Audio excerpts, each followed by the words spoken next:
Hey team, and welcome. I'm your host, Carrie, creator of Mother Life, your destination for all things real talk and parenting. This is the IRL group chat, where we talk about the wild balancing act of pursuing careers and passions while also doing our best to show up for our kids. Join me every week as I sit down with some badass parents in my closet and we talk about their careers, kids, and relationships and all of the weird shit that comes up when you're trying to balance the seemingly impossible.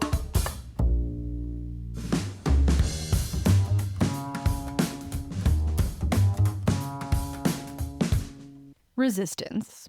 Literally refusing to accept or comply with something. Whatever age your kids may be, I guarantee you've witnessed them resist. With gusto, even. Nap time? Resist. Matching sibling outfits? Resist. Broccoli? Resist. Kids have, from a very early age, an instinct for resistance if they feel like something goes against what they believe to be right. As we get older, though, resisting gets much harder. We have more to lose, more social pressure to go along and get along. And really, not resisting in the short term can often just be the easier, safer choice. Bummer for us, it turns out that going with the flow and complying does not a changed world make. Lucky for us, then, that having kids can often be the thing that re-engages us, that makes us want to resist again, to come outside of ourselves, to refuse to sit quietly by while policies, people, institutions hurt the people we love. This week's guest has gone on this very journey, being galvanized to do her part to advocate for a better world, even at the cost of her career at times, because a bright future for her son is worth the price. Whitney Wagner Hartley is maybe on the face of it an unlikely member of the resistance. She's a retired model, a wellness and beauty influencer, and has become a vocal critic of the MAGA and MAHA agendas. Her videos have amassed millions of views, where she both crushes a skincare or makeup routine while also explaining in very accessible terms how our consumer dollars and how we decide to use them can be an act of resistance. Enjoy. Is there anything up front you don't want to talk about? Nope. Okay. I have to, if anything, keep myself tamed? Yeah. Okay. Yeah. How would you rate yourself on doing that in general? Not great. Well, let's talk about it. I'm gonna be. I'll be okay. Okay. If you want to be an angry white woman on here, you can. You can be whoever you want to be in the closet Until I come out. Until you come out, and then you get to be a whole new person. Correct. Welcome to the closet, Whitney. Thank you. As we've discussed, this is a really important friend date for us. Initially, when I started this podcast, I was like, this is going to be me having conversations with strangers about sort of their parenting and career journey. Okay. Which is totally what it is, but I didn't appreciate, because I'm still new to LA. We've only been here for 4 years. Did not know. Still view that as new. Okay. Very. I also realized that every time I go into one of these, I'm like, I'm on a friend date right now. The stakes are high for me. It's an audition. It's an audition. So Welcome to LA. Thank you. I think I'm wearing deodorant, hopefully. I can't smell you. And and I believe it's a natural one today in honor of you being here. Bold choice I know. for a first friend date. Thank you. You know what? You got to ease into the natural deodorants. You can't just go like straight I am cold a turkey. natural deodorant girl. Of course you are. I knew that. I knew Yeah. you were going to be a natural deodorant girl. Yeah.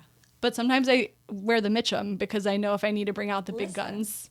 And know thyself. 'Cause- As some Socrates said. Sounds like a old dead white guy. A philosopher would say, know thyself. Know thyself and know thy sweat glands.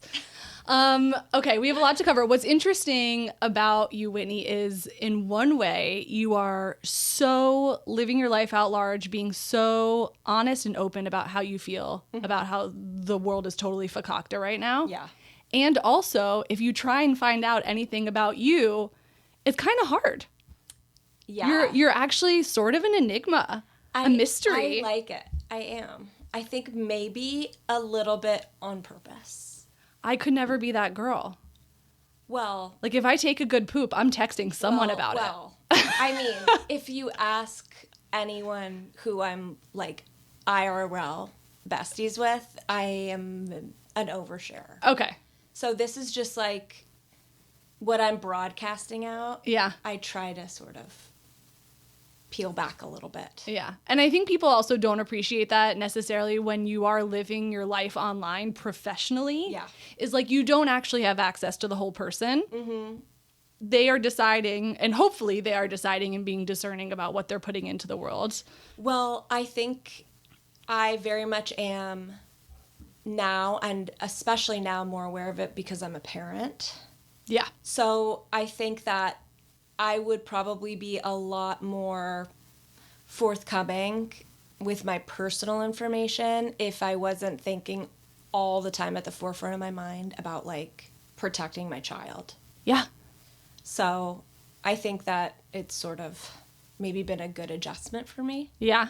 Do people ever recognize you in real life? Yeah. That you don't know? Yeah. What is that experience like for you? I always really like it because it's always really nice women. It's never men. Right. When I first started Instagram, I mean, it was a very long time ago, but I was in a totally different part of my life, and my audience was, like, overwhelmingly male. And Oh, interesting. I hated it. Is this from the modeling days? Yeah. Okay. So it was like 90% men, and that was gross. And now, you know, it's like... Fight the good fight, sister. It's like 95% women now. So if anyone's recognizing me, it's generally a mom. Okay, well then we love that. That's a friendly group. I agree. Yeah. And I'm just like, you go, girl. Yeah. I love it. Okay, well, I'll keep looking for you at the farmer's market. I don't know if you go to that one, but I go to that one. You might see me. Yeah, I got to stop at the Korean, what is it? Like the Dave's Korean. Do you know that guy? Yeah, but we can't go there anymore. Oh no, what happened? Is he not marked safe? Well, no, it just gives you bad farts. Does it? Girl. See, I feel like I told you we would talk about poop. That's honestly, I have Crohn's disease. That's very important to me to be able to talk about poop. But It's also, a safe space. according to the latest research from Cedars-Sinai, we need more fermented stuff in our diet. I do agree with that. I do agree with that, but this And also- stuff literally like liquefies Okay, bowels. we're trying to keep And marriages it smells intact. like feet when you eat it. Sorry, Dave. What are you ordering from there? I don't know. Whatever fermented daikon, radish. Okay, that is good. That one's good. Okay. You're gonna It is true though, when I open the jar, feet. my husband will be in his office and it'll be like, "What is Because that?" fermented is literally a nice Feet? way of saying like rotting. Yeah. It's okay. Process. I like naturally fermented processed. foods, like one. I thought you were going to tell me they were like not marked safe. No, well, I mean, I'm pretty sure that guy's marked safe. I don't think so. You don't think he's marked safe? I don't believe he's ever seen a vaccine Okay. or an antibiotic. Okay. Well, maybe that's another reason we don't go to Dave's anymore. I guess we'll never know. We'll never know. No, but everyone should go to Dave's. I love Have the experience. I love a small business, We love a small business. even if it gives you farts. I'm going to use that clip Yeah. as our teaser for Right. this episode. Okay, so not a lot about you in the world. You get to decide what you tell us about yourself today, but we know that you were born in LA. Correct. And were you born in the Valley or on the other side? No, I was born at Cedars. Okay. Yeah, so right. Do you know what Cedars is? That's where I delivered my second one. Okay, I was gonna say. Okay, 4 years. Okay, yeah. Yeah. So I was born there. My brothers were born there. My son was born there. We were all born there. Did you ever ask your mom if she had the famous chocolate chip cookie? Do you think they had it then? First of all, I didn't get the famous chocolate chip cookie. Was it a COVID thing? What? I did not. Do you know what I'm talking about? Yeah, only from TikTok. Actually, my sister-in-law had a baby yesterday, Mazel Tov. Mazel tov. I should text her. She and needs see to if get she the got cookie. a cookie. I'm gonna text her as soon as we leave. It's almost worth stopping recording over. Okay, the cookie is... I thought you say it's almost worth having another baby over. No. Pump No cookie's that good. No, I did not have a cookie. Wow. Yeah. Okay, now I know. And the next time you come on the pod, that's what I will bake you. Thank you. If I had known that, Yeah. I wouldn't have made you brownies. I would have made The you brownies were exquisite. I sent you the photo. But the chocolate chip cookie. Okay, so we come from a long line of birthing at Cedars-Sinai. Yes. And were you living on that side of the hill? No. I am a Valley girl since birth. Great. From the Great 1-8. Oh, Great 1-8. I get it. I'm new here. 818. Yeah, Okay, yep. So I'm very territorial and very protective of the Valley, which you would not know this because you are new, but the Valley has not always been. Yes, I'm learning that. And there are still a lot of Valley haters. So growing up, it sounds like you have 2 siblings? I'm the eldest of 3. Or do you identify as an eldest? Yes. Yeah. So what does that mean to you, being an oldest? Well, have you seen, first of all, I think being the eldest girl is a unique experience. Yeah. I don't know. I cannot speak for the boys, but for the eldest daughters, have you seen the meme that says, eldest daughters are the toughest men you'll ever meet? No, but I love it. That's how I identify. I feel like I have raised several children, co-raised with my mom. I feel like I can handle like anything. I believe that. Yeah, good in an emergency. If you give me too much time to think about it though, I'm going to stress out. But if it's like a very immediate reaction you need. Yeah. Somebody's got a boo-boo and we're in a pickle and we don't have a Band-Aid. Blood, we can do vomit. We can do anything. Blood, vomit, Pee. snot, effluence. We got it. Yeah. Any sort of bodily juice. Anything. Whitney's your girl. So you said your mom, co-raising with your mom. Does that mean dad wasn't around? No, my dad was very much around. Sorry, Dad. I just was like, sorry, Dad. I'm the other mom. You're the other mom. Okay, I was going to say, Dad's around. Dad's here. Dad's here, and I believe you actually ride pretty hard for your family. Yes. Yeah, so you guys were all very close growing up. Very close. How would you say, what was the parenting vibe in your house? I feel like I was thinking about this the other day because I had like a weirdly normal childhood. Like I didn't have like people talk about like, oh, they get older and they figure out all these ways that their parents like kind of fucked them up. Can we say fuck on this? Oh, this is the fuck zone, man. Okay, great. Yeah. Great. Mess them up and like they have to go to therapy for it as an adult, and I'm just like, I did not get that. Oh, what do you get to go to therapy for then? I guess just being well-adjusted. No, I mean, I had to go to therapy for other things, but not anything my parents did to me. I had a very stable childhood. And so interestingly, a guest came on recently and said something similar. And as he was leaving, he was like, but I mean, of course we lost our house in the Northridge earthquake or something. Oh, I did too. See, this is what I mean. It's like that one could say. But my parents didn't do that. They did not shake the earth. But you didn't have, you did have some upsets in your childhood that weren't planned. Yeah. It just wasn't But them. it wasn't a result of parenting. Okay. Oh, no. I mean, yeah, of course. I don't know if you're like a Gabor Mate person, but like his whole thing, and we've been talking about it in this house, like, is it overly simplistic or not? But his whole thing is like, when something traumatic happens to you, what is really happening to you is your previous trauma responding. So like, God forbid you were sexually assaulted. How your family helped you process and deal with that will define whether or not that experience defines you. So like, if you have super supportive parents and you come to them and tell them that something terrible happens to you, the way you're going to be able to process and move on from that is so much more different than if you have shame or keep it a secret because you don't feel safe telling somebody. Yeah. Then there's like a secondary trauma. Right. So I feel like it goes back to probably all of the pressure that we're all putting on ourselves about like how we want our kids to know that we ride for them, that they're safe, that they can tell us anything, that we love them no matter what. Because I think we all instinctively know that if we get that right, that if other shitty things happen to them, they're going to be okay. Yeah, 100%. No pressure on us. I mean, we're perfect. We're not stressed out about it. Yeah, I don't think about it like, literally every day. Mess you up, but in like a small way. From loving you too much. Yeah, it's going to be something where I was like, could not have anticipated that. Yeah. I was perfect. Yeah. Well, I love actually somebody that we both know, Anna Longley, who I forget what episode number she is. I'll put it in the show notes. Anna had incredibly supportive parents growing up, really like idyllic childhood. And for her, when she's working through her stuff in adulthood, as she talked about on her episode, she's like, well, that part wasn't in question. But like, just because you do have everything right in childhood doesn't mean that you still like walk around twiddling your fingers, everything's good. I think we don't realize that.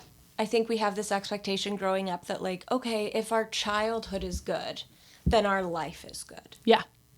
And our childhood and our parents and our family life is one part of a huge puzzle. Yeah. And it's an important part. Yeah. It's like a centerpiece that you'll see if it's missing. And you'll notice it's incomplete, but it's not the only thing. Whole thing. Yeah. So, okay, so for part of your whole thing, so you guys are raised in this unit, you guys, everybody's getting along, you're older sistering everybody, dealing with effluence with your mom and your dad. And what sorts of things are you into as a kid? I was a huge tomboy. I still am. Yeah. Friend date's going well. Swimmingly. Yeah. Growing up, I don't know when I cut my hair. I'm bad with time, but I wanted like a boy haircut. I wanted to wear boy clothes. I wore boxers, like boys boxers. Yeah. Like big t-shirts to school with like Air Jordans. That was kind of a vibe. Like, yeah, that's a but vibe. maybe like not for 6th grade. Sure. But I was a huge tomboy. I loved bugs. I loved getting dirty. I wanted to ride my bike. There was nothing. I liked reptiles. There was nothing like girly, feminine. Quote unquote. No. I was not a feminine little girl. Like the ones who were Did you have friends that were girls? Yeah. Very, very girly girls. Right. But my energy was so much more masculine. Not boy. Masculine. I'm gonna have to edit that out. Okay, so you still had friends that were girls. Yeah. Because you strike me as somebody who like rides hard for your friends. Yes. And as an adult though, I think that growing up I felt very other from girls my age. I felt like I did not fit in. I was not girly. I was not into the same thing. And that gave me like, it created a belief in me that I liked boys better. Like I relate more with boys. I'm a girl and most of my friends are boys. Yeah. That was me. That is me. Now I'm like, ew. Yeah. Like, have you seen boys? Disgusting. Hate men. Like, so as an adult, I'm like, girl power. No boys. It's more just like a sample selection issue. Like when we're younger, we just haven't found our girls maybe yet. Totally. Because we only had access to our sample. Yes, exactly. Like in our school, and they sucked sometimes. Yeah. And I will say, Erin, I know you listen to this, one of my best friends since 5th grade. I didn't know you until 5th grade. So we're talking about life before. So I don't want to get a text message. Erin, I love you. Okay? And I don't have any lifelong girlfriends, so She did message me after one episode where I was talking about like friendship and how sometimes it was hard for me to relate to girls when I was younger. And she's like, I'm right fucking here, man. Rude. 5th grade, though. 5th grade. That's adulthood. That's definitely wiping my own ass. 11. Yeah. That's the qualification for being an adult. Right now it is. Were you wiping? Were you wiping? You're grown. You're grown. I mean, you know what I think it is? There's like a line you cross, which is, did your mom know whether or not you took a shit today? You know, like, do you know when your son has he taken a poop today? Do you still know? Of course I know. Of course you do. And I wipe his ass. And then one day you're going to wake up and it's going to have been like a week and you're going to be like, I don't know the last time he took a shit. I'm not sure that's ever going to happen for me. It might. I don't have a daughter. It might. I feel like my son is going to tell me forever. Or I'm at least going to say, did you poop? He's going to text you from college and be like, Mom, you wouldn't believe this thing. Honestly, yes. Because I have a frat boy. Okay. Yeah. But that kind of sounds fun. It is. So You are kind of a tomboy. We're into bugs and dirt. What were you in school? Were you into the classes? No. Fuck school. No, I was so bad at school. And was that just because you weren't interested, or was it hard? So I wasn't interested, but as an adult with hindsight, I realize now, and we realized much, earlier, but it was because obviously, I have learning differences. No, I just have a different brain. Yeah. I was like, I don't learn like this. This is not for me. Traditional learning was, I'm 41, so I went to school in the 90s. Yeah. And they did not accommodate for any sort of learning differences. Or know what a lot of them were yet. They just gave you Ritalin. Yeah. But Ritalin doesn't help with being dyslexic. Yeah. So... And dyslexia also, I feel like when we were growing up, was just like, you write some letters backwards. And it wasn't even that for me. I don't even feel like... I don't know. I'm actually curious to be tested now as an adult. Because I'm like, am I dyslexic? Am I something different other than that? Like, what is it? Because I do write things sometimes out of order. Not backwards. I just didn't learn traditionally. School did not speak to you. I hated school. And did you have any ideas of like what sorts of things you would... Like, what were your parents doing for work? Both my parents worked in the business, as we say. My mom was a producer. Okay. Commercial producer. My dad ran a company that did post-production. So advertising for movies.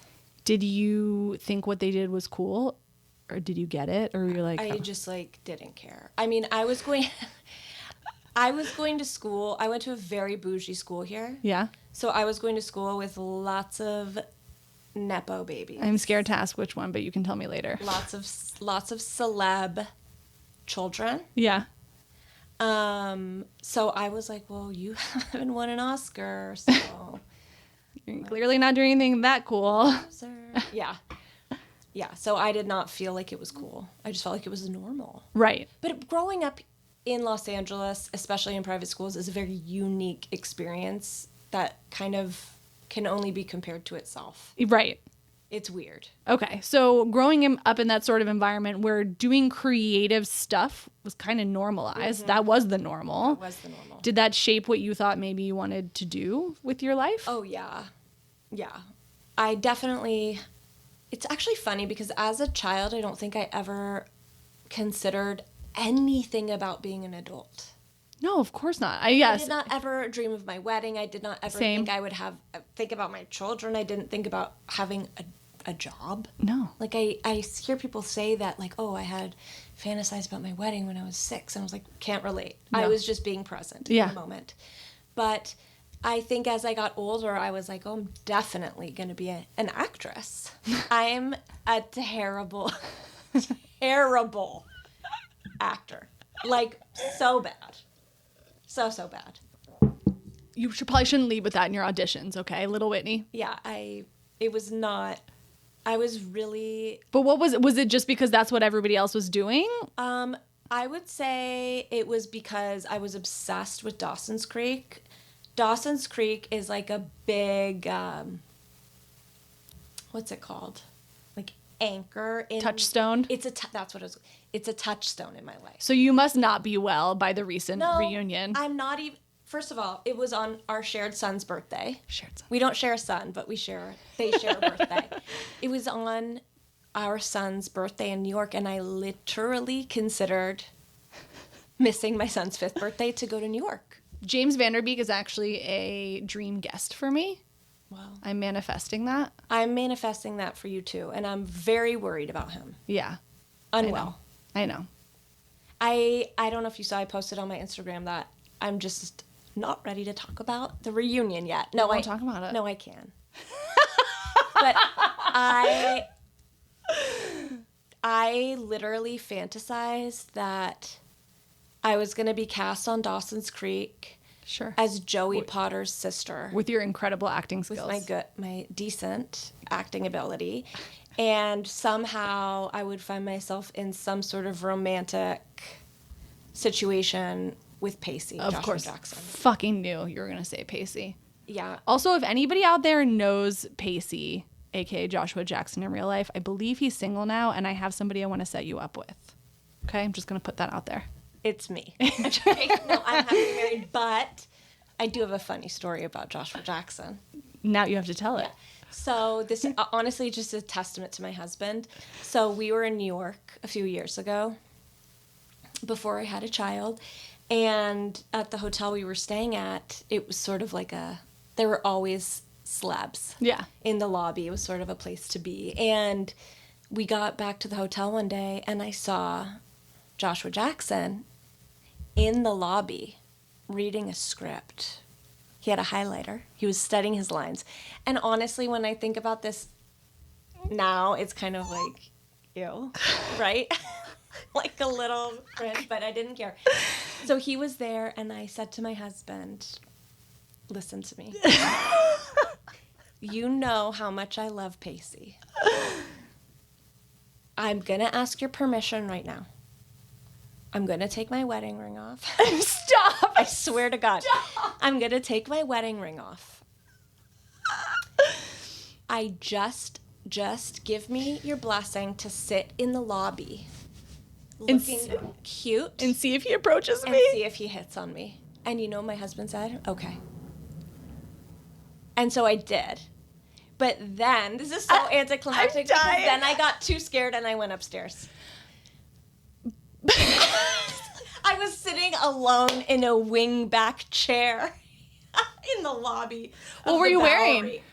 Who knows? A puff coat in the winter. Like I probably like one of those trash bag coats? Rat. Yeah. Not cute. And just alone doing nothing. I don't even, not like drinking a cocktail.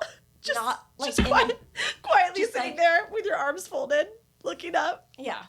And I got so nervous that I had to abort mission. I love your husband. Me too. Yeah. Like, that's really sweet. What a guy. Yeah. And also, he probably saw you looking like a fucking rat. Was like, okay, like see what. Yeah, he's like, see what happens. See what happens. You look great, babe. He would be like, no, you looked pretty. I didn't. But honestly, that's my favorite story about my husband. This is my favorite story now about you, Joshua Jackson, and your husband. Yeah. Oh, Joshua Jackson. I know. He's honestly gotten better with age. Fine wine. So handsome. It's a fine wine situation. I am hopeful still to this day that he and Katie Holmes can figure out a way to make it work. Don't you think he should date my friend and then you have a shot of hanging out with him sometimes? No, I can't have him in my orbit. Sure. It would be too much of a... Okay. All right. Forget it. We need to have separate lives. Honestly, I don't ever want to meet him. They say don't meet your heroes. Well, or crushes. Don't meet your crushes because I have bad news for you about some of them. Yeah. Yeah. But like kind of. Legitimately. That being said, I will say, and he wasn't a childhood crush, but he was a member of a band that I loved very much. I had Sean Stockman from Boyz II Men on the pod. Oh. And he's honestly nicer than I thought he was going to be. That's hard. Which is like... Yeah, that could be hard. Just a dream to have like just a wonderful... That's what you want. That's what you want. You want to be pleasantly surprised. And it's not usually like that. It's not. Because most famous people have personality disorders. Is that your hypothesis? Well... And how famous are we talking? I think... Well, let me preface this. I think that anybody, myself included, who thinks that they have a right to be front-facing has a small personality disorder. Yeah. I think anyone who wants to be the president is a narcissist. Yeah. I have big opinions on this.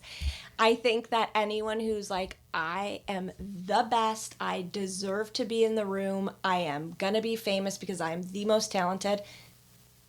Well, because there's a level of delusion that's required to do something really hard. By the way, and it is 100% required. If you do not believe that, yeah, you will not be. Yeah. But I think that the smaller, the less famous people have the biggest personality disorders. Oh. Faking it till they make it. I love that. And I'm not an expert, but... Okay. A little armchair anthropology, maybe? Yeah. Exactly. I've Okay. lived here my whole life. Okay. Come across a few. Yeah. Well, I feel like you might be uniquely qualified. Now I'm going to be thinking about that in my everyday life as I'm at the local grocery store or farmer's market. You know. Keep my eyes peeled. So we never made it to Dawson's Creek. No. Fuck, no. And at what point did you realize this is actually not what I'm supposed to do? Well, pretty quickly, I think. I would film myself with a video camera. My best girlfriend when I was growing up, we would read Dawson's Creek scripts together and we would watch them back. Yeah, I know. Major. And I could tell it probably wasn't for me. And then as I got older, when I graduated high school, I started modeling. And when you model in LA, you literally like automatically start going on commercial auditions. And I could not even do lines for toothpaste. Sure. It was like really bad. Now I hope this isn't too personal. Okay. How tall are you? 5'8". So, 5'8", she says with her whole chest. 5'8".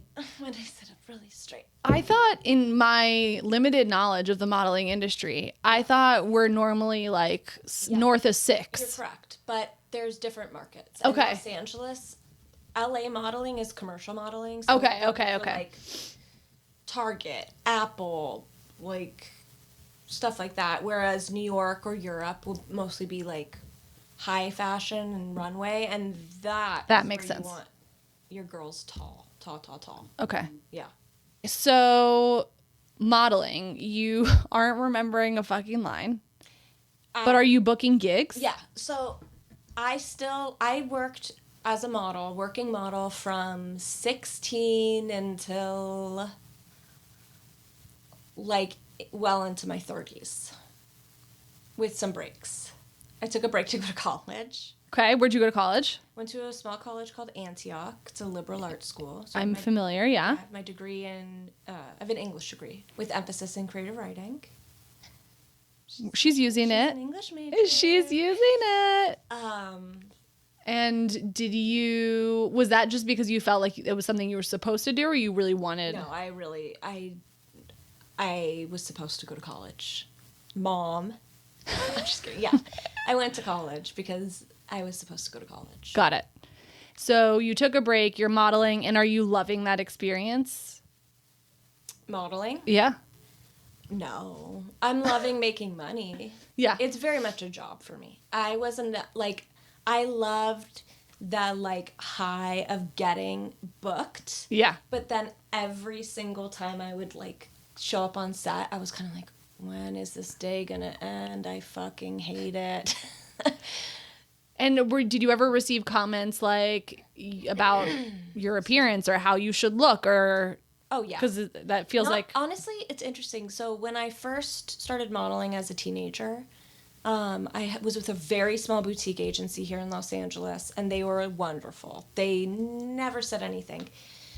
Then I was 29 years old, and I was like, if I'm gonna do this, it's kind of like my last push because I'm aging out. Yeah. Obviously. You ancient crone. Yeah, literally, geriatric model. And I was like, I want to get with a really big agency for my last few years.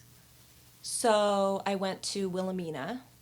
Iconic As a 29-year-old.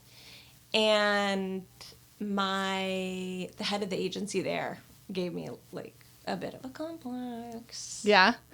Yeah. So I was older. I was 29 years old when someone first made a comment about my body. Thank God I was 29. I was about to say. 19. Yeah. Thank God. What sort of comment was it?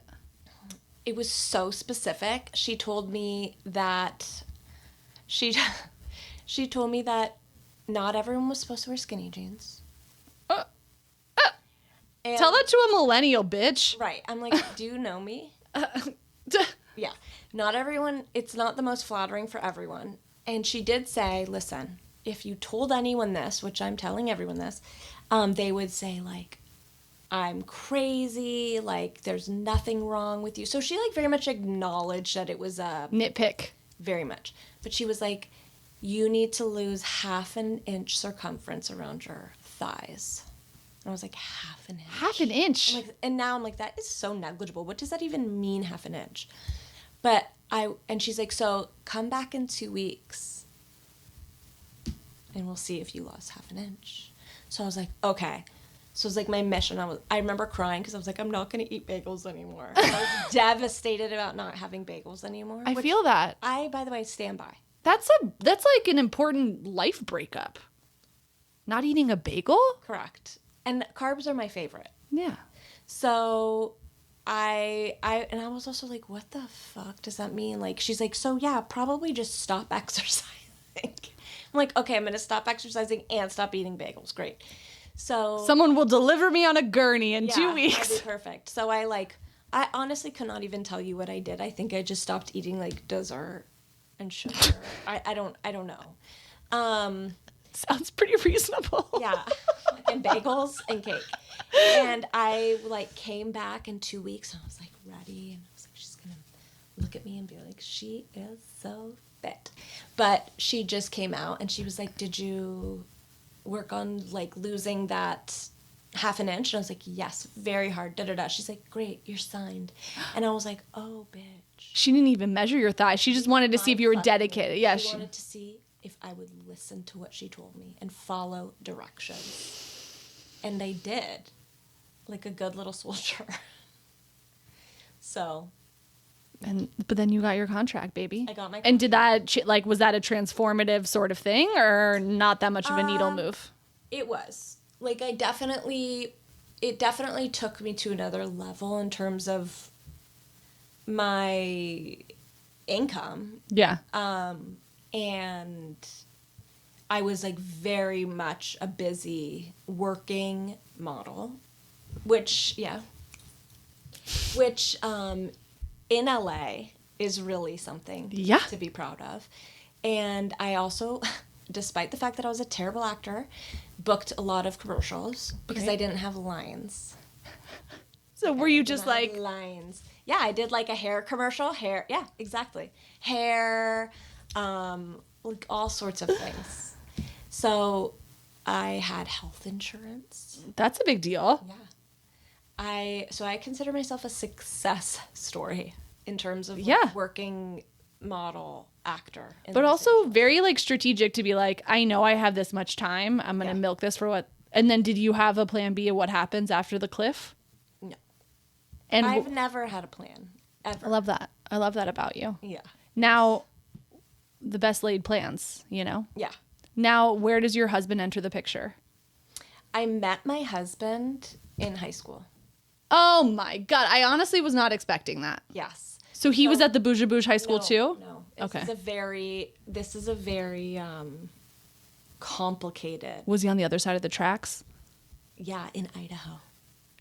I was going to ask you what the deal is with Idaho. Okay, so my husband is from Idaho. Did you meet him on AIM? Sorry, go ahead. Tell me. No, I met him IRL. Okay. In Idaho, though. Okay. So I always spent my summers in Idaho. Yeah. Very random, but it is what it is. No, it's supposed to be beautiful, like Sun Valley or whatever. Yeah, correct. Okay. So I had an across the street neighbor in Idaho, this boy, and he was my best friend. Mm-hmm. It's not my husband. Okay, it's still cute.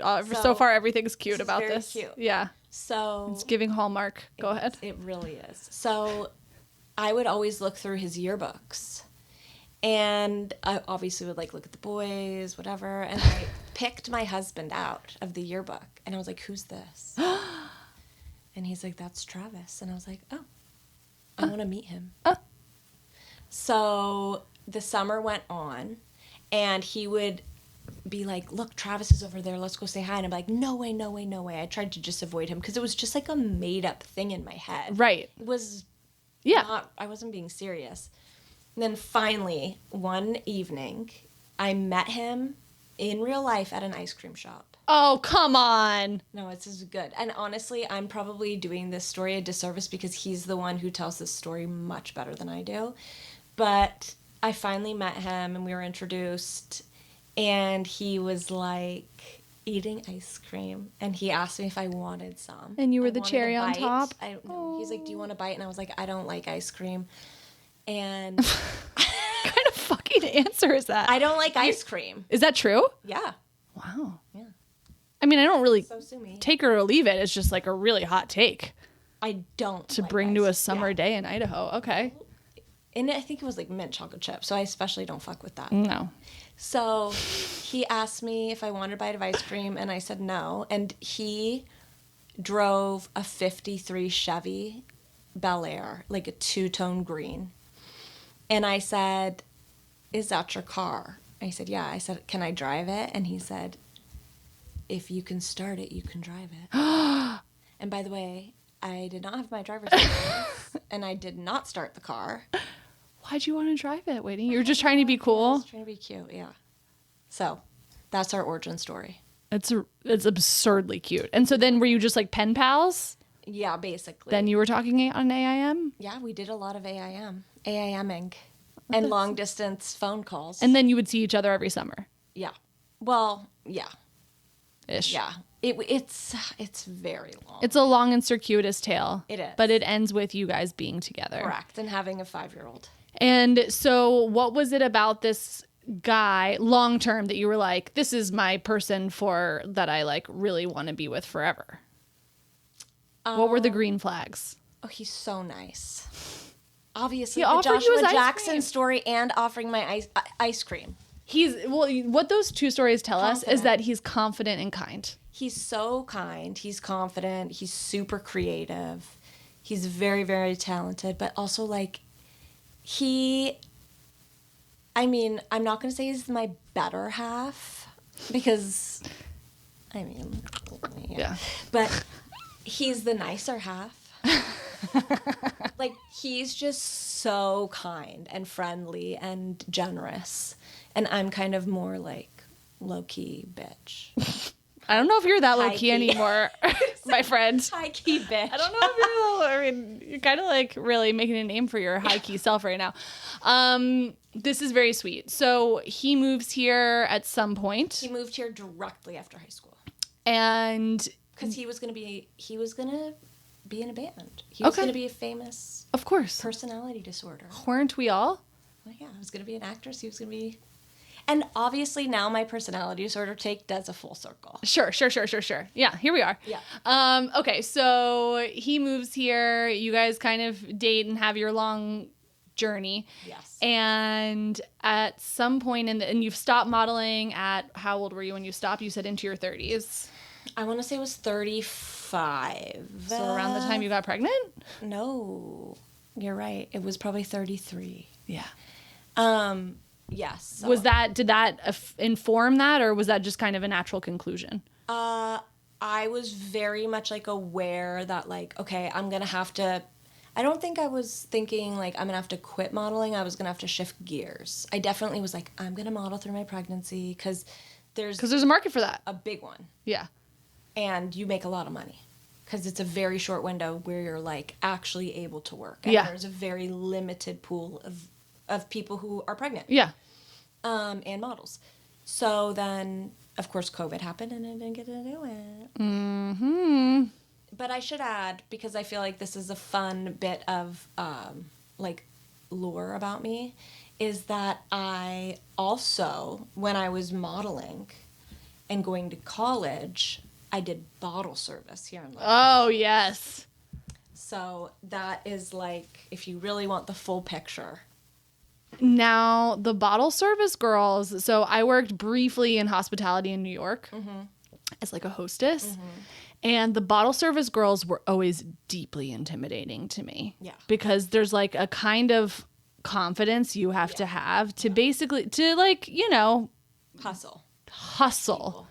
Yeah, Yeah. it's like a thing. And you're in kind of crazy situations and you have to sort of command them. Amazing. Like, it's the craziest. When my best friend of 20 years, she and I did bottle I service thought you together. said, well, I guess 20 years. All right, fine. 20 when I met. Yeah, okay, fine. You're just so young and youthful, you know? What can I say? She and I did bottle service together, and now we're like hags in bed by 9 every single night, and we'll be like, can you believe? Every time we hang out, I'm like, I can't believe we did bottle service. Like, what time would you go to bed? Oh, 4? I say, like, in college, I would be Yeah. like, I'm pulling an all-nighter, and I would be up till 12. And by the way, like, I was not, it went against everything in me to stay up like that and Yeah. do that. But The money is crazy, right?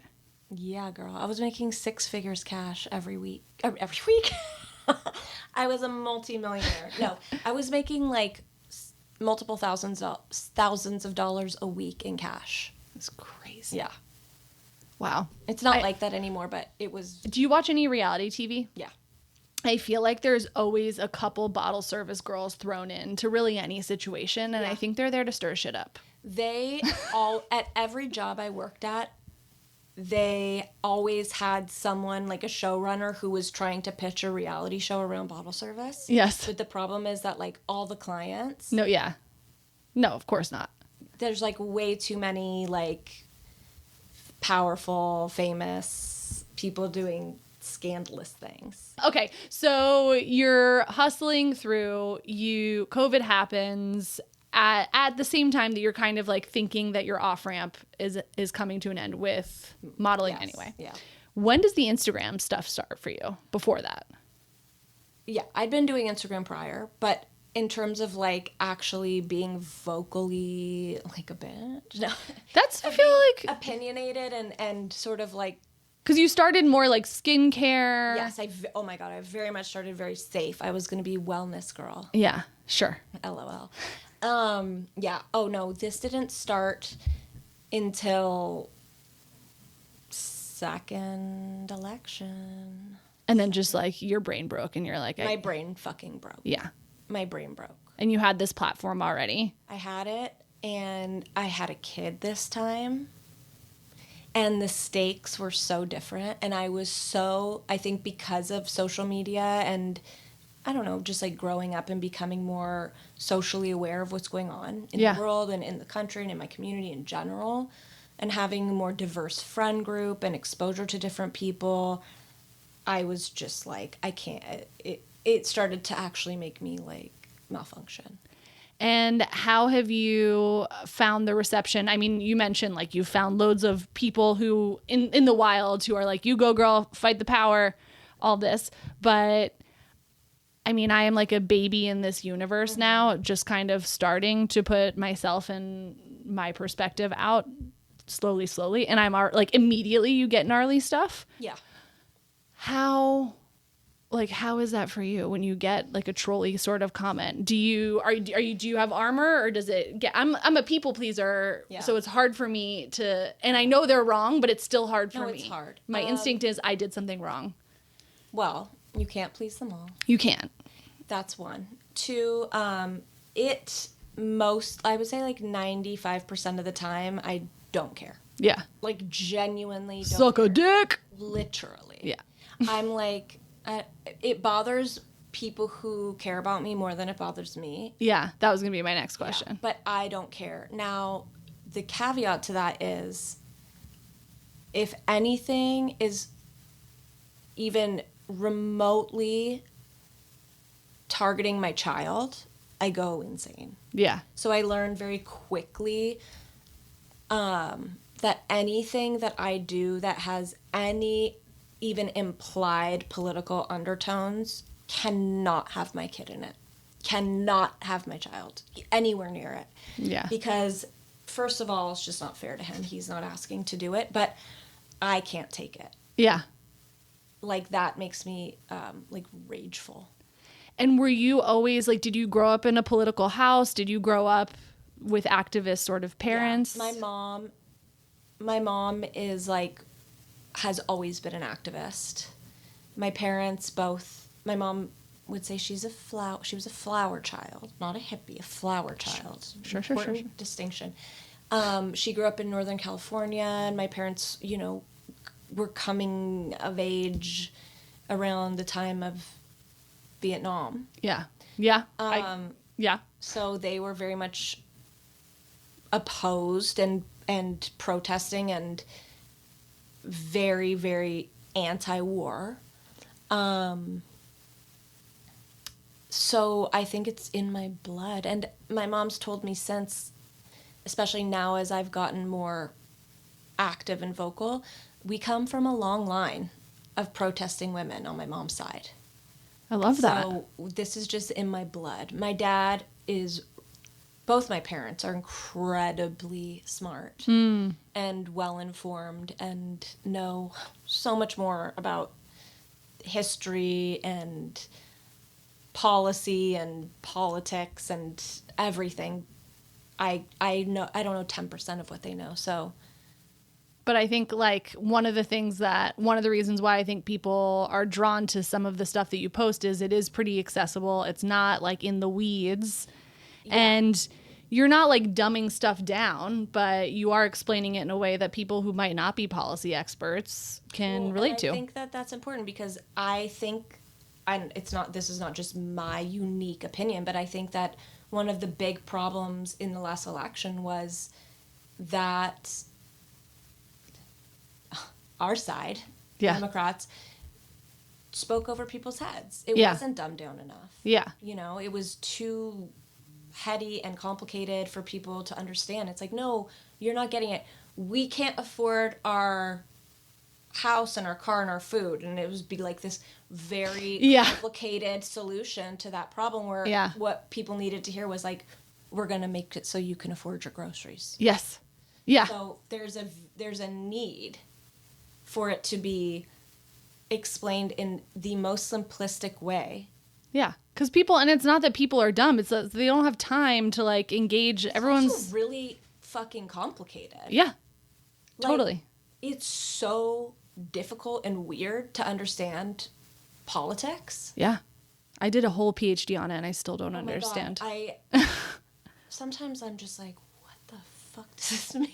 Now, what do you think, like, I feel like there's a lot going on in the world right now, and, you know, not a political pod, we don't have to go too deep into it, but one of the things that I think has been really challenging is this, like, feeling that there's almost a, like, this could be said of the right, I'm sure, I just don't have the awareness of what the culture on the right is right now, but on the left, I can certainly say there's a little bit more of, like, a competition of, like, who's the best liberal, and it's, like...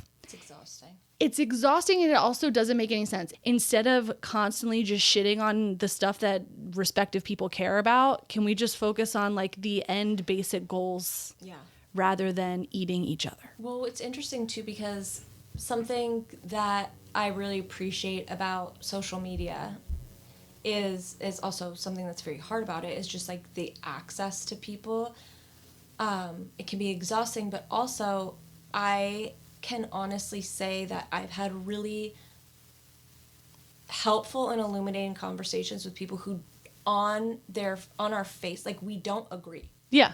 Like, someone will, for example, I had a conversation several years ago regarding gun control with someone, and they were vehemently opposed to what I was saying. Yeah. But they talked to me. And they were respectful.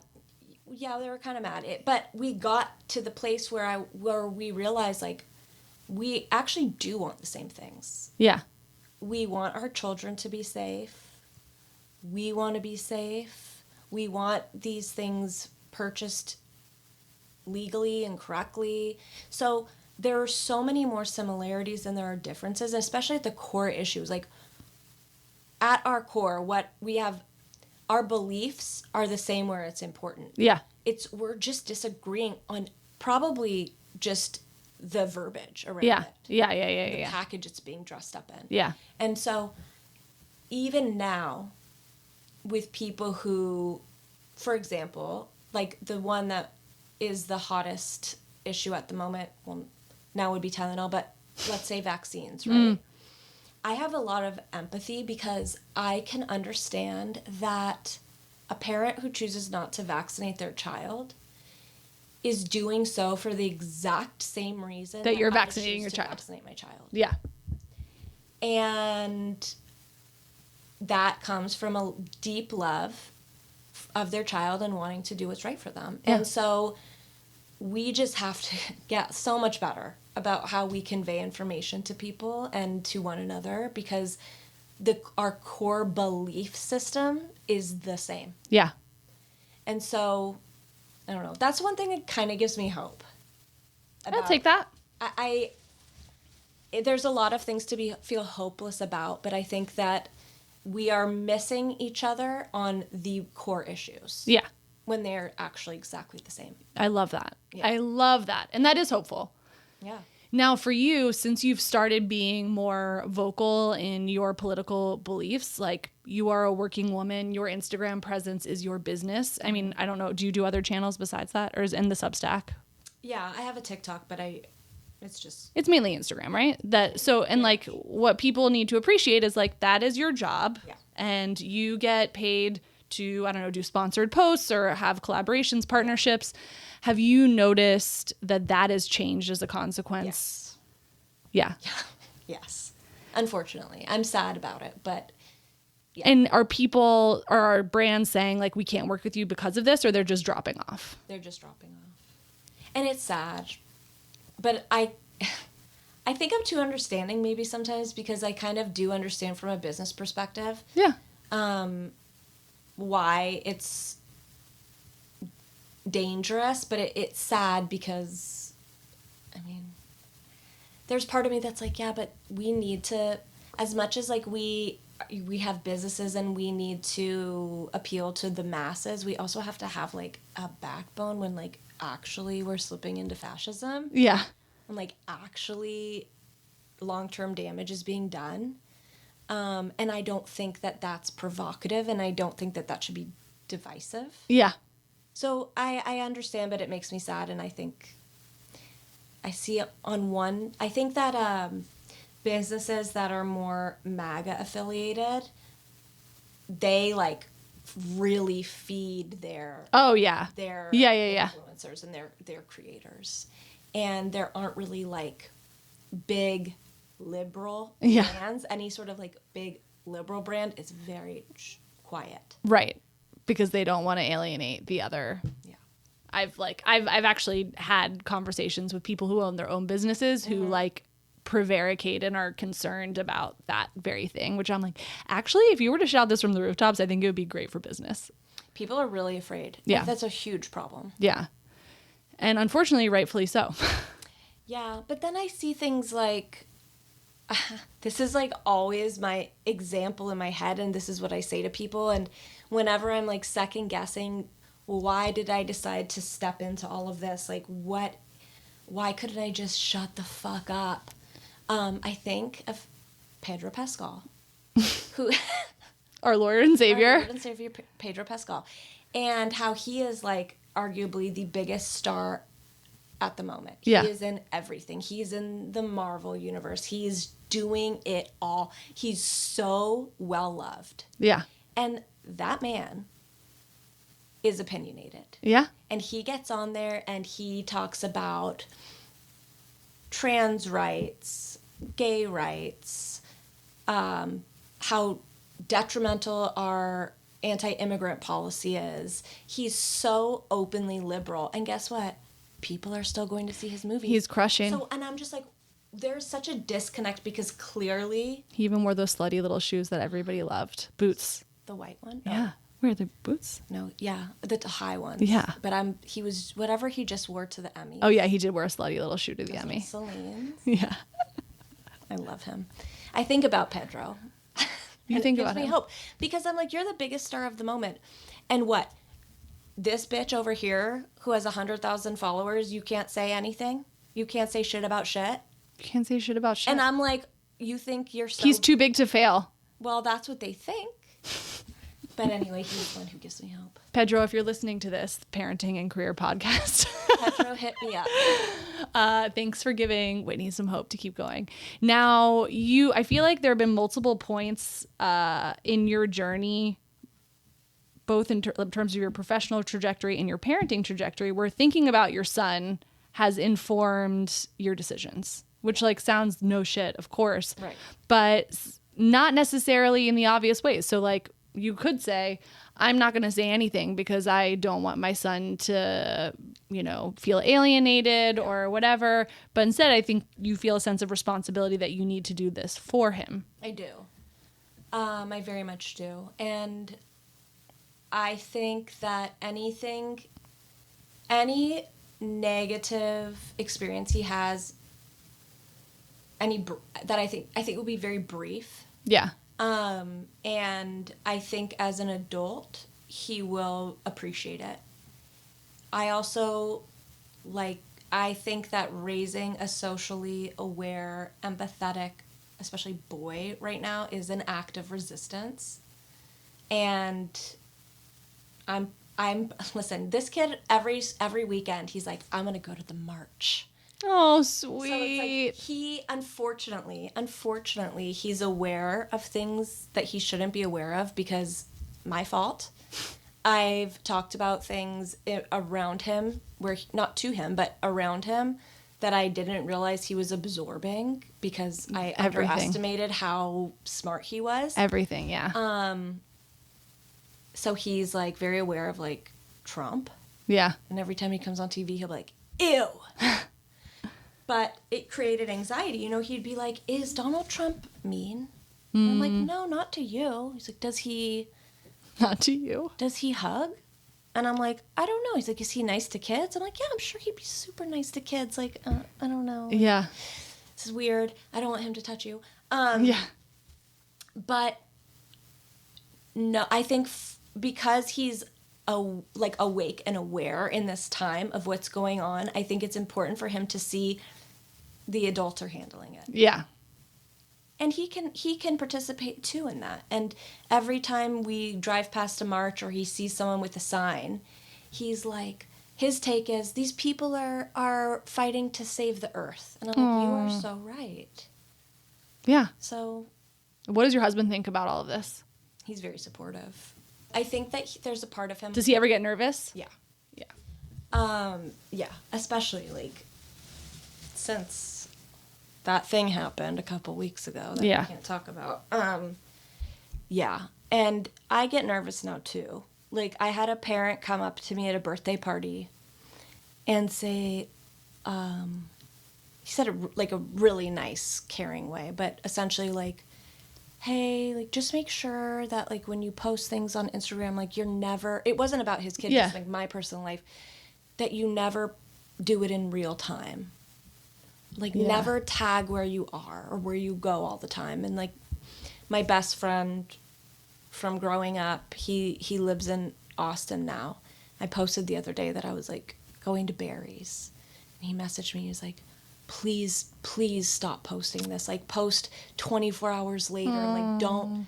And in my mind, I'm like, this is kind of crazy. I'm sure it's nothing, but I'm like, well, is it? Because people are crazy. People are crazy. So I've unfortunately heard that from other people, that advice to like other people who have big followings and you stuff. have to be really careful. Because crazy people do crazy things. Yeah. And it's unpredictable by nature.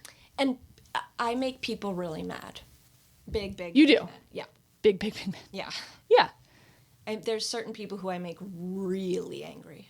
Now, when you are at home and phone's down, you're just hanging out at home, are you also just like pacing around your living room ranting about this stuff? No. Or is Instagram kind of become an outlet for you? Exactly that. People will say, I have a lot of friends who will be like, I'm kind of worried about you. Like, maybe you should take a break. And I try to explain to them, like, no, actually, this has given me an outlet and a place to put all this to where when I turn off my phone now, I'm not ruminating about it. Yeah. It's done. You said your piece and now you can... I did my job. I said my piece. I got it out and I'm not stewing. Now, obviously, there's things that are like so unbelievable that I think about them later. But most of the time, this has been like a very helpful outlet for me. Now, I want to talk a little bit about Marked Safe. Oh. And the genesis of it, because it's so smart, it's so simple, because you know we can't all be everything in terms of, regardless of where you are in the political spectrum. If you see the world on fire in some way, you hopefully think, how can I help? How can I contribute? Yeah. And you came from this wellness background, this skincare background, and you're thinking, okay, well, this is something I know a little bit about. I'm not on board with MAHA. I don't think that's helping anybody. So I can marry these two things together and see who's aligned with me. right? Yeah. And I'm so anti-MAHA. I'm almost more angry at MAHA than I am MAGA. I think MAHA is like so at its core anti-woman. Yeah. And it makes me so furious. But yeah, so I decided to, it was honestly like, I did not think about it. I just got on and ran my mouth. But I decided to start marking brands that I use safe because I don't want to support companies and people who are voting against our interests and putting money against our interests and the interest of the free world, kind of, and Just the free world. just the free world is all. And so I started this initiative that I had to flush it out because first I was like, if you support anything, like you're marked unsafe, but that's not it's like not reasonable. Yeah. So basically, if a brand or company spends their ad dollars at all if they spend their ad dollars supporting creators who are MAGA or MAHA and those creators are spreading disinformation. Now, I don't care what you are privately. Yeah. You do you. But if you're coming out here and you're broadcasting disinformation and misinformation that's going to lead to people being injured, being unsafe in any way, racism, sexism, homophobia, bye. You're unsafe. So if any of these brands are supporting them monetarily or platforming them or like co-platforming each other, you're unsafe. And yeah, it's been an illuminating journey. And so you reach out to these brands and you're like, and you kind of give them the spiel now. Yeah. And have you had any brands say like, we want no part in this? No, I've had brands tell me that they are apolitical. And I get that. I do. I wish that everyone was political because I do think everything is political. Yeah. But I understand from a business standpoint that that's not the greatest business model. Mostly people just don't write me back. Sure. That's fine. Yeah. Safe. But I mean, listen, because of the internet these days, I can pretty much I can make some educated guesses as to what your affiliations are based on who you follow, who you partner with, who they follow, there's a big paper trail on Instagram and TikTok. I love it. You're like a little Harriet the Spy. I was literally going to say that. Boop. So, just sleuthing on the internet. Honestly, it's what I do best. Now, when you're thinking about your son, first of all, the shift to becoming a mom, we both kids born on the same day, became parents during the pandemic. Yeah.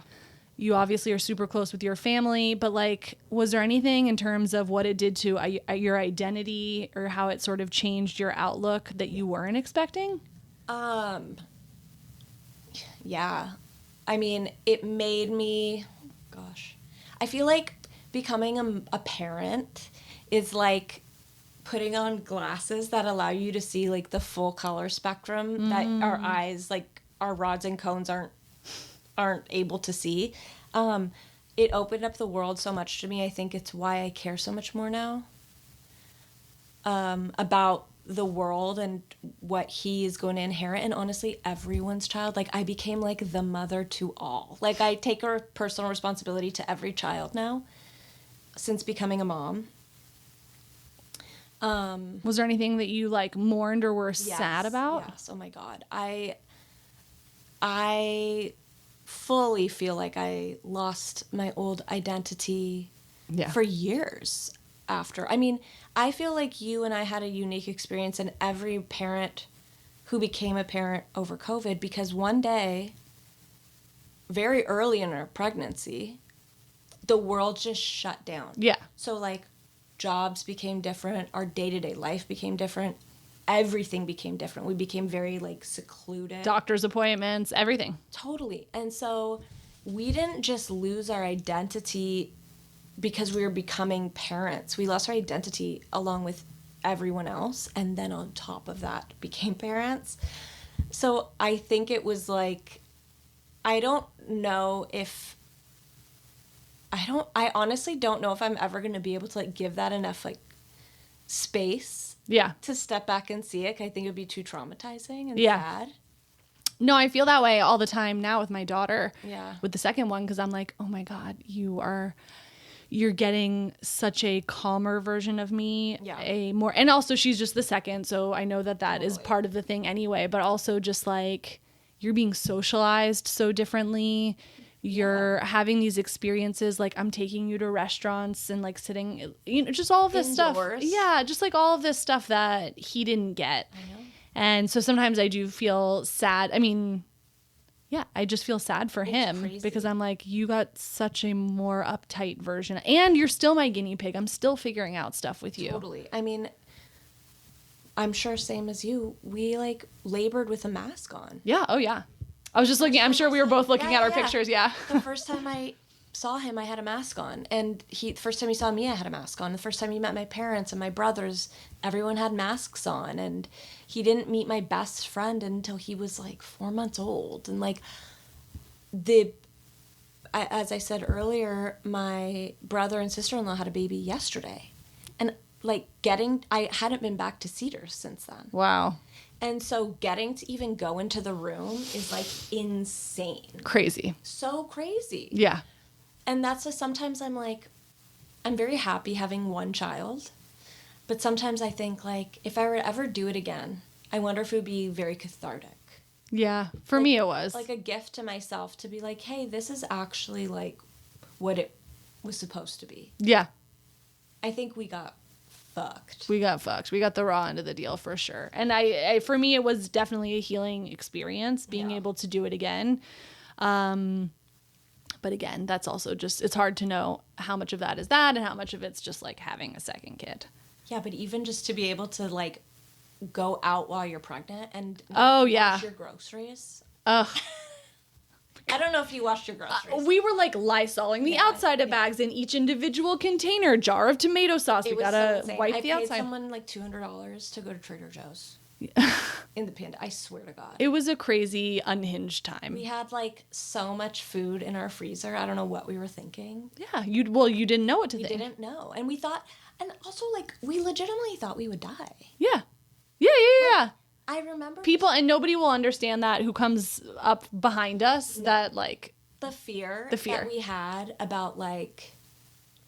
I literally fell down the stairs when I was like, at least in my second trimester, maybe more. Go to the hospital. They told me not to go in. Yeah. Because they were just like, you're probably safer at home dealing with falling down the stairs than coming in. Yep. Insane. Crazy. He was fine, I think. Still TBD. Now, okay, you have a self-proclaimed frat boy on your hands, future frat boy. I do. But you're also like, I gotta raise a kind, empathetic, understanding king. Yes. Are there things that he ever does that are like sort of triggering to you because you're just like, oh, like don't be a boy? He's so funny because I feel like he's a really good masculine feminine energy balance because there's certain like he loves to play Anna and Elsa with me where he's Elsa and I'm Anna, but then like he burps the loudest burp and is playing like with his penis. Sure. Like of course. So it's just like the best friend he'll ever had. Takes the biggest shit. Yeah. You know? So it's as like a woman, I'm like, oh my God, gross. You're such a gross boy already. Yeah. But he's got the right stuff mixed in that I think we're going to be okay. And how much in terms of like division of labor? Because does your husband work from home also? Mm-hmm. How do you guys sort of like divide up who does what? Well, my job, I'm much more like self-employed, where he is like he works at home, but he has there's a man he has that deadlines. He reports like to. He's got things he's got to do. So I would say like he would admit I am the default parent. Yeah. But when he is able to, he is doing it all. Yeah. Like since the day my son was born, I didn't breastfeed. I did formula from the get. And my husband did every other feeding. He alternated every feeding. We alternate every morning who gets up and who can lay in bed until 7:45. So like we are still 7:45? Yeah, I know, a dream. I know. What is that? Every other day I lay in bed and he brings me coffee in bed. You know what? I'm going to have to edit this out because it's just going to make people mad. I know. But That honestly might be the most incendiary thing you've said today. I know, right? I lay in bed till 7:45 on TikTok Every other day. every other day. Unbelievable. If my husband could, he would be like a stay-at-home dad. Like he loves he's a great dad. And what's your biggest recurring fight or argument, disagreement? Oh, definitely division of labor. Isn't that so interesting? It is. I mean, I think that I think we share, and all women share an experience of mothers, of the invisible load. Yeah. And I truly think men and women have such different brains that they are incapable of understanding what our experience is around this. Men are so much better at compartmentalizing than women. And I think that's actually like a real thing, like biologically. I don't think that's like sexist, but maybe it is. They can't understand. I think my husband's experience is that he genuinely is sharing the burden, where my experience is like, LOL. You're being delegated part of the burden. Correct. By me, who's holding all of the burden. Right. But I think that's really valuable for people to hear, because even the husband who's alternating days and doing this, 7:45 coffee run and whatever it is, there's still a tension there. Oh, always. And I one of my best friends is a therapist, and I'll ask her, like, tell me it's all men. Tell me. And she's marriage and family. And she's like, yeah, this is like all of them. But what I'm so interested in is, like, for our friends who are in same-sex relationships, or our friends who might be in like a non-binary relationship, there still ends up being this dynamic that prevails, right? So like a friend of mine, he and his husband, he's like, I'm the primary parent. It's actually where I learned the term was from him, because I had always heard it's like, oh, like the mom's in charge or whatever. But he was the first person who introduced this idea that like I'm the primary parent. Mm-hmm. And so part of me is like, is it some force of wills, and it's like one of us will buckle first? You know what I mean? Game of chicken. It's just a big fucking game of chicken. Like, if I'm so curious what would happen if I just let everything in my house go and just let it all go to shambles. What would happen? Everyone would be okay. Everyone would be okay. It just wouldn't be the way you want it to be. Right. And that's like, there's going to be things that are going to not be up to the Whitney Wagner standard. So I guess the point is, back to your friend, the therapist, you have to ask her the question, is it all women? I know, I really do now. Know what I mean? I'm so curious, because I've always been like, life would be so much easier if I was a lesbian. Maybe it would be. I think that might be true. Like, I feel fine about saying that, actually. I think so, too. And maybe it's like life would be easier if you're in a same-sex relationship, because maybe there's like a relational thing. I don't know. Well, I mean, same brains. Yeah.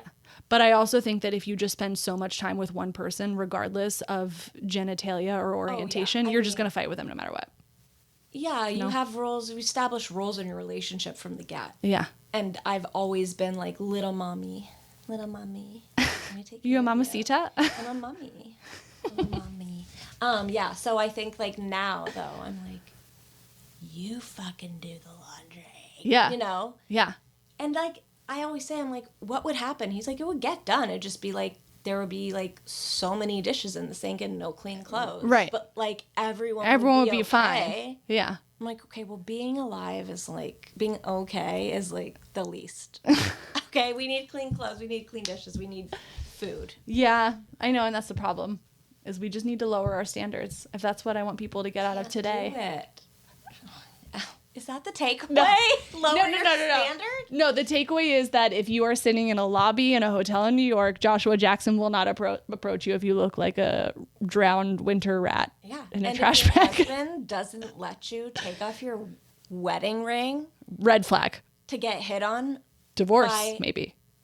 Yeah, by another man. Find a new husband. So we've just got 5-year-olds. This will be the last question I ask. What are you sort of the next 5? He'll be 10. Ugh. We got a while. What are you hoping for this guy? What sort of, for when you like think about him and the work that you're putting into him living this life and making sure his laundry's done and all this shit, what's the like, how do you know that you're doing a good job in 5 years from now? If I still get the same feedback that I get now from him or from people who know him, I will be happy, because we have new school year, new classmates, and a parent told me that they asked their child about each kid in the class, and they got to Wilder, and she said, Wilder is always nice to everyone. And if I can just always have my child be nice to everyone, not like don't get walked all over, but be kind, then I will just be like, I'm happy. As long as he is happy and kind, that's it. That's it. I've done my job. So that's like a decent order. I mean, it seems very easy, but that is like... It's the hardest thing. Kind and happy. Yeah. And for all of the brands listening right now, don't be scared of a liberal wellness queen. She's got a lot to say. She's an absolute stone cold fox. She'll represent you well. Don't be shy. Like, let's be brave in our marketing dollars, everybody. I think we just need to start being braver in general. I think we just need to be brave. Be braver? Yeah. Is that a word? That feels good. Thank you for coming. This was so much fun. Thank you. Thank you for having me. I think the friend date went well. Do you think it went well, guys? Team, I need your help. If you love it here, please like and leave a review on your favorite podcast platform. Subscribe to the Substack for full access to this episode's show notes and join the discussion. And of course, follow me on Instagram at Mutha, MUTHA.life for a daily look at all things Mutha. Thanks for listening. Be sure to tune in next week for another Chat in the Closet. This podcast was produced by Mutha Life, music by Ronan Landa. See you next time.